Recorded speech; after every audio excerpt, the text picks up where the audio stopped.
CRISPR allows humans, it puts so much power into our hands. It allows us to shape our world in ways never before imagined. And there are many people in the US who think, well, that's not for us to do. That's for a higher power. That's for God. So the idea that we could be playing the role of God makes a lot of people nervous. Okay. But Clearly not here, though. Yeah, not here. Si je fais cette vidéo, c'est parce que je pense que cette technologie sera vue même à la fin de ce siècle comme le départ de l'une des plus grandes révolutions de l'humanité. Au même titre que l'électricité pour le 19e ou Internet pour le 20e. En juin dernier, CRISPR a fêté ses 10 ans, et donc je vais vous résumer assez simplement comment est-ce que ça marche et ce qu'on a réussi à faire depuis, puis on verra ce qu'on va être capable de faire plus tard et à quel point est-ce que ça transformera l'humanité à jamais.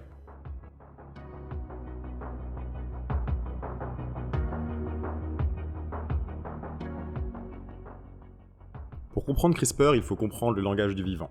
De la même façon qu'on utilise du binaire pour s'exprimer en informatique, le vivant sur Terre utilise comme langage des séquences de bases azotées.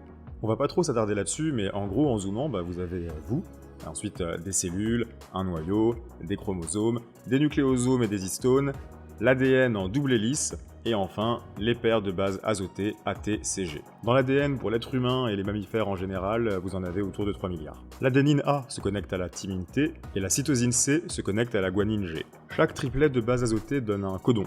Un triplet de 4 possibilités, c'est donc 4 au cube, et ça nous donne un total de 64 possibilités. On peut lire le code de l'ADN avec le schéma suivant. Sur les 64 possibilités, on obtient 22 potentiels résultats. Vous en avez déjà forcément entendu parler, les acides aminés. Dans cet exemple, ATG donne la méthionine, aussi appelée codon initiateur, TGC la cystéine, et TAG la pyrolycine, aussi appelée codon stop. Ces suites d'acides aminés sont comme des recettes pour le vivant. Alors je vais simplifier pour que vous compreniez juste le potentiel plutôt que tout le fonctionnement. Mais en gros, à partir de ce code et quelques process chimiques, on obtient des protéines. Si vous voulez aller plus loin, j'ai trouvé une vidéo qui dure 3 minutes et qui explique absolument tout très bien. En 3 minutes, vous avez tout compris, quoi. Elle est vraiment bien et ce sera le premier lien dans la description. Et bref, comme je le disais, le code transcrit puis synthétisé donne une protéine. Les protéines sont comme des boîtes à outils. Elles permettent de faire des actions dans le corps, comme par exemple des tissus musculaires.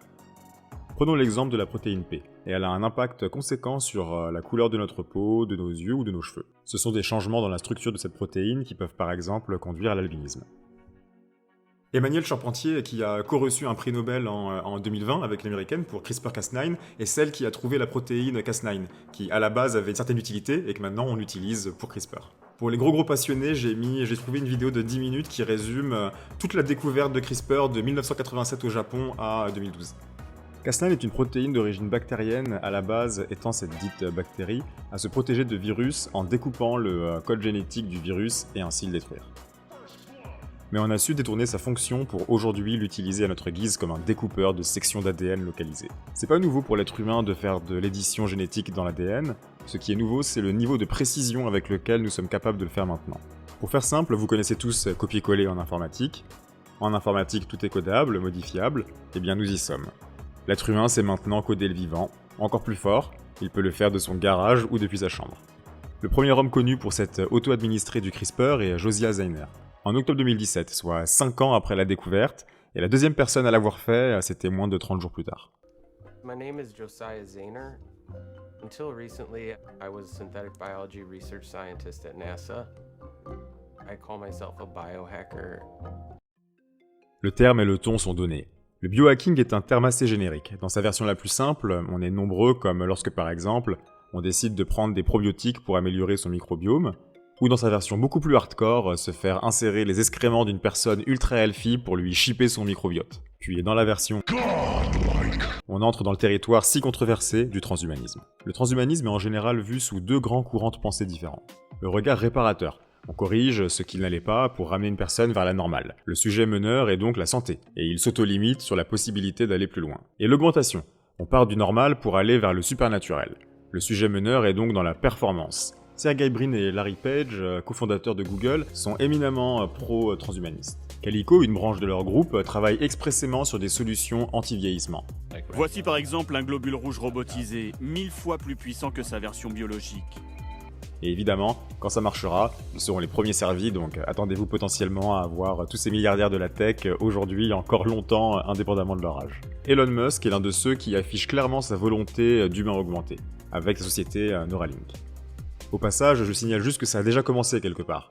Posez-vous la question de ce qu'est un pacemaker, et vous comprendrez ce que je veux dire.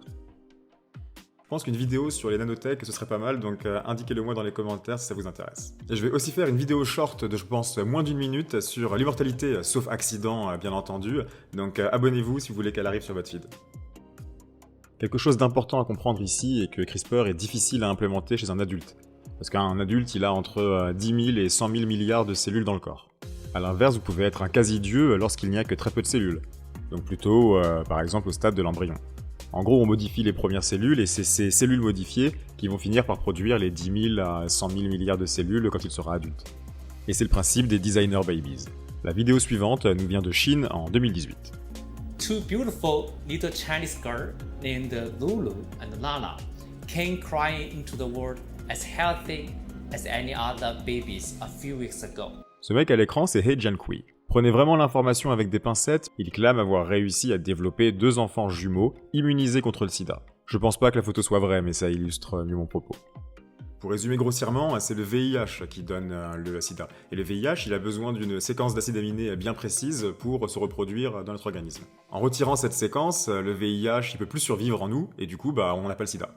J'ai trouvé aucune documentation officielle ou validation sérieuse d'un média d'Occident sur ces jumelles. La Chine valide et sanctionne, mais en général, j'ai du mal à croire en la narrative du Parti communiste chinois. Du coup, on a vu les bases de l'information génétique, l'utilisation de CRISPR-Cas9 comme un outil d'édition génétique, puis j'ai parlé des 2 premières jumelles chinoises transhumanisées, mais simplement parce que ça fait partie du folklore sensationnel dans l'univers CRISPRien. Mais retournons dans le monde de la science qualifiée entre guillemets de sérieuse. Ici, on parle plus vraiment de transhumanisme, mais plutôt de génothérapie. Je vais maintenant vous donner 2 exemples qui ont déjà fait leurs preuves aujourd'hui, puis nous verrons quelques exemples prometteurs pour les 10 prochaines années. La maladie Leber congénitale amaurosis 10. En 2020, on a réussi à redonner la vue à des jeunes aveugles ou perdant la vue. En 2021, on a pu avoir les retours des 18 patients âgés de 3 à 17 ans qui ont tenté l'essai clinique.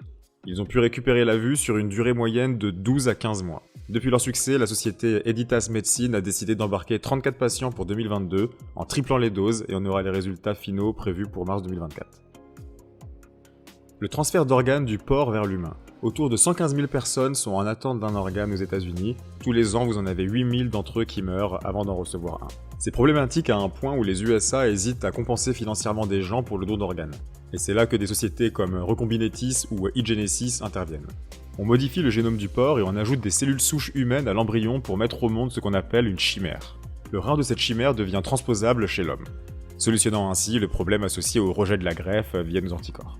Et bien entendu, ce qu'on vient de réussir avec les reins, on va utiliser la même méthode pour produire des foies, des cœurs ou même des cornets pour les yeux. Donc ça devrait arriver assez vite. Et en parlant de ce qui arrive, parlons donc des 10 prochaines années. La lutte contre le cancer. On modifie des cellules immunitaires que l'on envoie contre le cancer ciblé en laboratoire, on conserve celles qui se reproduisent et luttent le mieux, puis on les envoie dans le cancer du patient. On est vraiment qu'au début, donc je parle pas de guérir tous les cancers d'ici 10 ans, mais c'est probable qu'on fasse de très belles avancées. Moustiques et malaria. On recense 241 millions de cas de malaria en 2020, plus de 600 000 décès, principalement en Afrique du Sud subsaharienne, avec 80% des morts étant des enfants de moins de 5 ans. On considère qu'exterminer tous les moustiques est trop dangereux, mais aujourd'hui on penche de plus en plus vers une édition du génome de moustiques l'empêchant de transmettre la maladie. Agriculture augmentée. Certaines races de maïs résistent par exemple à la sécheresse, d'autres y n'y arrivent pas mais sont de meilleure qualité. Dans les années qui arrivent, on pourra combiner les points positifs de chaque espèce à notre gré, en gros la V2 des OGM. Des mammouths contre le dérèglement climatique. Ressusciter des mammouths éteints il y a 4000 ans pour lutter contre le dérèglement climatique, je m'y attendais pas à celle-là. Je vais faire une vidéo short là-dessus et elle arrive bientôt. La viande de laboratoire. L'être humain consomme entre 300 et 350 milliards de kilos de viande par an, par la mort de 70 milliards de bêtes chaque année. On sait déjà produire des steaks hachés de bœuf ou des nuggets de poulet en labo, mais on a encore du mal à reproduire des pièces entières telles qu'une entrecôte. Et il est nécessaire de prélever du sérum de fœtus de veau, c'est horrible et c'est extrêmement cher.